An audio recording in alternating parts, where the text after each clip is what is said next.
Para naman sa mga nais mag-ikot sa Intramuros, mas mapapadali na po ang inyong paglilibot sa tulong ng isang app na mistulang tourist guide. Silipin natin yan sa report ni Rod Lagusad.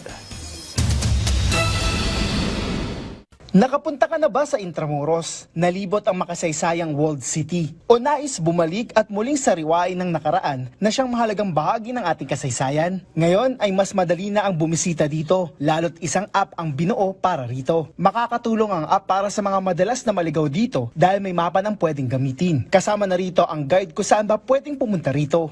Pati po yung pagbubook nyo, kunwari ng entrances and pagbabayad ng fees for our ticketed sites, pwede na rin po sa app.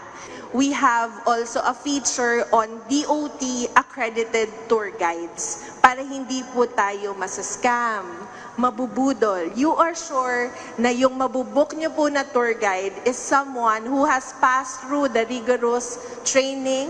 Magiging updated ka na din sa mga aktibidad na gagawin gaya ng libreng mga cultural event at maging iba pang mga anunsyo tulad ng road closures.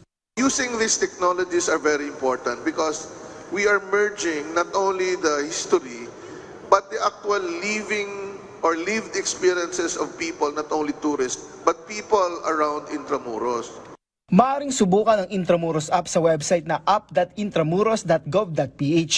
Hindi pa to downloadable, ngunit may lalagay pa rin sa home screen ng inyong cellphones. Inaasahan ng Intramuros Administration na dahil dito, mas magiging accessible na ang Intramuros habang pagdating sa mga bilang ng bibisita dito. I think we are confident na tataas lalo kasi now with the with the Intramuros app, makikita nila ano bang mga pwede nilang puntahan, ano bang mga happenings dito sa Intramuros.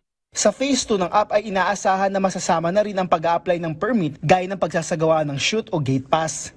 We're going to work on it in terms of in phases. Sabi nga kanina, hindi rin ganun kadali yung lahat ng nakaplano, but rest assured that paisa-isa yon. Aside from the administrative requirements, we're looking at the enhancing the immersive experience ng ating pong mga potential visitors natin. With the immersive experience, sa bahagi naman ng DOST, tinitingnan ang posibilidad ng pagkakaroon ng augmented reality. It will take time, but I think it will be better sa ating mga turista. You're educating them and sharing the history, especially sa ating mga kababayan. I think we need to know our history. We need to be more patriotic, and we can do that by looking back at our history.